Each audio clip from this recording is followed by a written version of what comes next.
Assalamualaikum warahmatullahi wabarakatuh. Perkenalkan, nama saya Indah Kurnia Vitasari. Saya berasal dari Pendidikan Teknik Elektro, jurusan Pendidikan Teknik Elektro, Fakultas Teknik, Universitas Negeri Yogyakarta.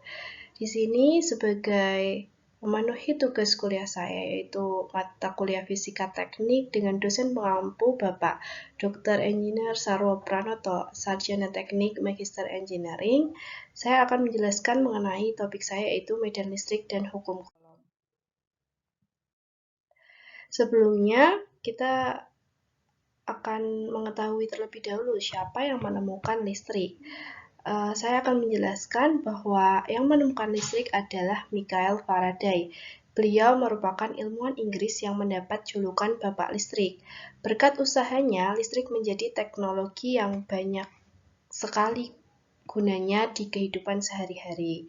Michael Faraday ini, Bapak Listrik ini lahir pada 22 September 1791 di Newington, Inggris. Listrik adalah sifat benda yang muncul dari adanya muatan listrik. Listrik ini sangat berguna bagi kehidupan kita sehari-hari. Listrik sangat banyak digunakan pada kehidupan kita sehari-hari, sehingga Michael Faraday ini sangat memiliki jasa yang sangat besar untuk kehidupan kita saat ini. Selain itu, kita akan berlanjut untuk membahas mengenai medan listrik. Sebelumnya, apa itu medan listrik? Medan listrik merupakan salah satu cara untuk menjelaskan gaya elektrostatis antara dua muatan dengan menganggap bahwa masing-masing muatan memiliki medan listrik yang mengisi ruangan sekitarnya. Kekuatan medan listrik ini suatu tempat tergantung besar muatan yang ada dan jarak tempat tersebut ke muatan. Semakin jauh tempat tersebut dari muatan, maka semakin kecil medan listrik yang dihasilkan. Setelah itu, kita akan membahas mengenai garis-garis pada medan listrik. Pada medan listrik ini sangat memiliki banyak garis-garis medan listrik. Salah satunya yaitu ini adalah kutub positif. Nah, di sini kita mengetahui bahwa pada kutub positif ini panah-panahnya menghadap keluar. Kenapa? Karena saat kita mengetahui bahwa arah medan ini bermuatan positif, maka arah radialnya akan menuju keluar. Berbeda dengan muatan yang muatannya adalah negatif. Kita bisa lihat di sini bahwa arah panahnya menghadap ke dalam. Gambar ini menunjukkan bahwa garis medan listrik yang akibat muatan negatif, arah medan listriknya radialnya ke dalam.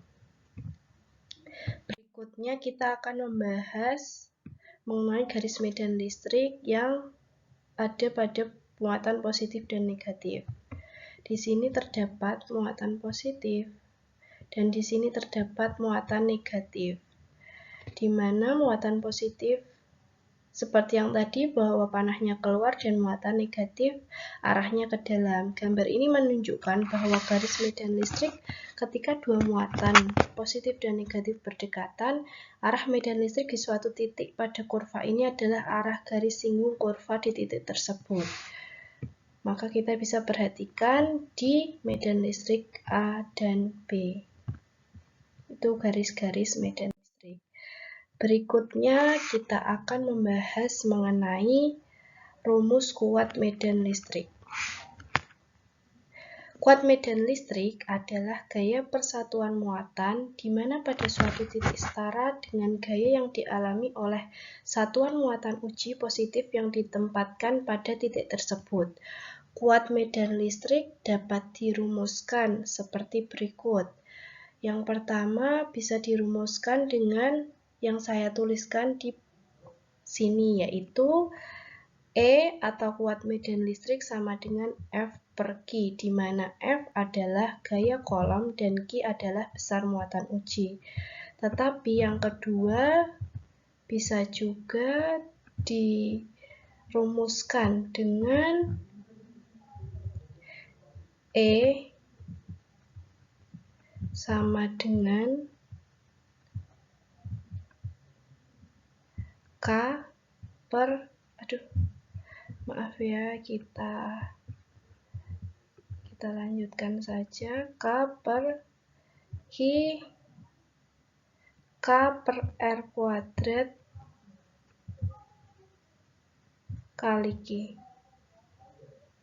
Nah, itu juga ada rumus seperti itu, di mana E adalah kuat medan listrik, Q merupakan muatan sumber, R adalah jarak, dan K merupakan konstanta yang bernilai 9 kali 10 pangkat 9 Newton meter persegi per kolom persegi.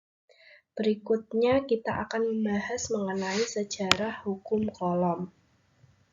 Hukum kolom sendiri memiliki sejarah.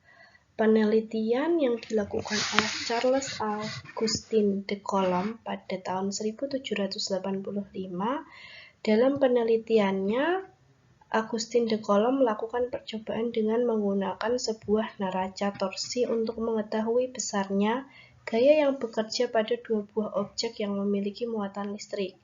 Hasilnya, Augustin de Coulomb ini menemukan teori listrik statis yang akhirnya diberi nama hukum Coulomb yang dipakai hingga sekarang pada setiap mata pelajaran yang diberikan nama hukum Coulomb. Selanjutnya, kita akan membahas mengenai pengertian hukum Coulomb. Hukum Coulomb sendiri memiliki makna, yaitu hukum yang menjelaskan hubungan antara gaya akibat yang dihasilkan oleh dua muatan tanpa kontak secara langsung. Hukum ini menyatakan apabila terdapat dua buah titik muatan, maka akan timbul gaya di antara keduanya, yang besarnya sebanding dengan perkalian nilai kedua muatan dan berbanding terbalik dengan kuadrat jarak antar keduanya.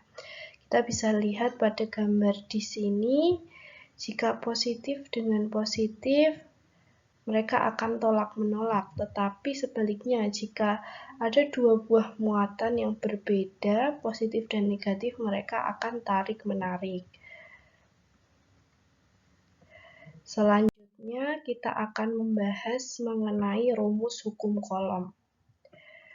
Charles Coulomb menyimpulkan bahwa gaya listrik antar dua muatan listrik yang terpisah pada jarak tertentu berbanding lurus dengan besar kedua muatan dan berbanding terbalik dengan kuadrat jarak kedua muatan.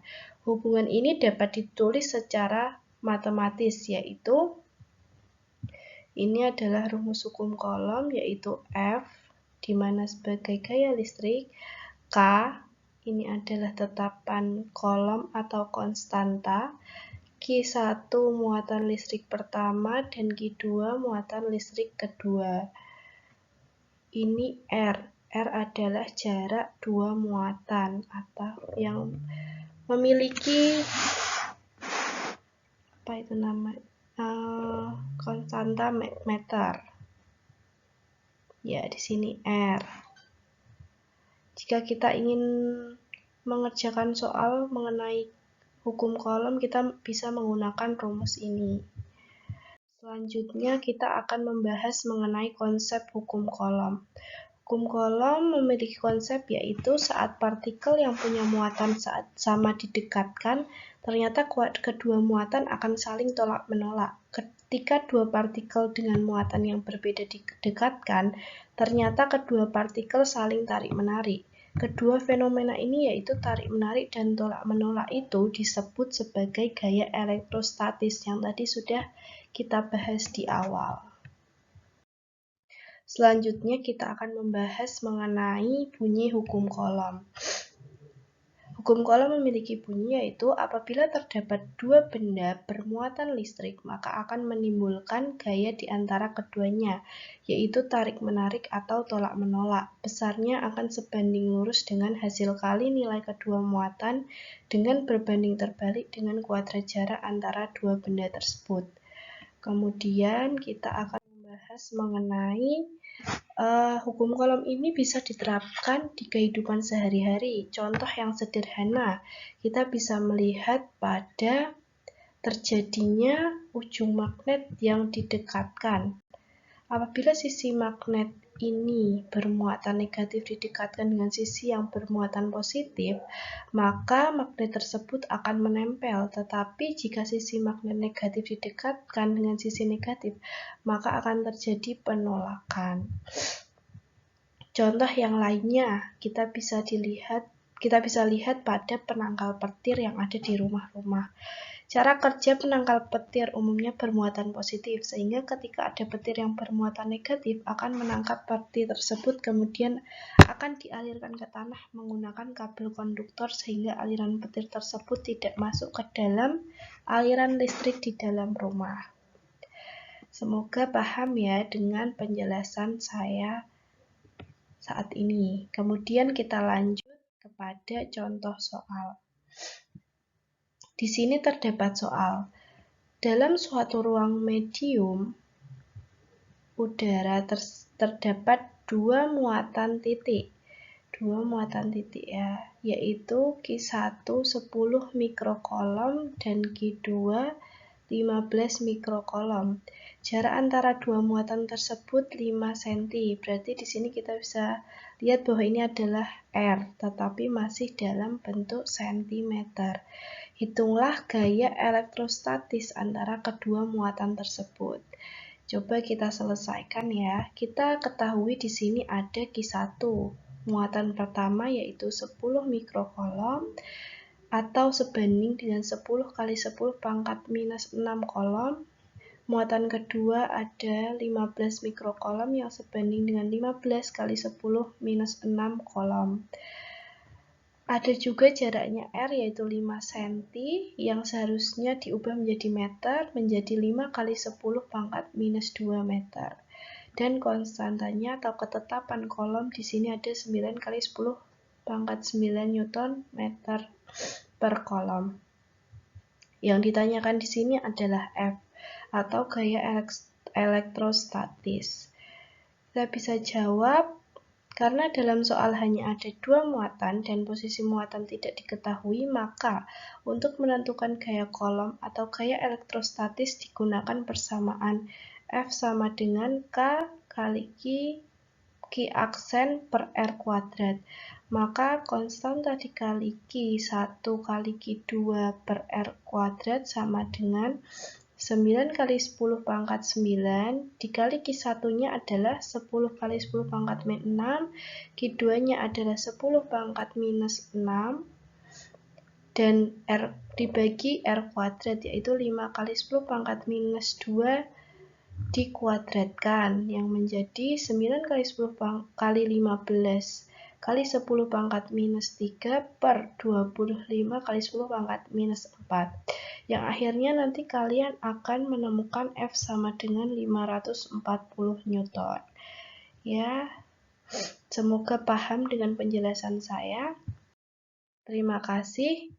Semoga bisa dipelajari dengan baik dan semoga bisa bermanfaat untuk semuanya.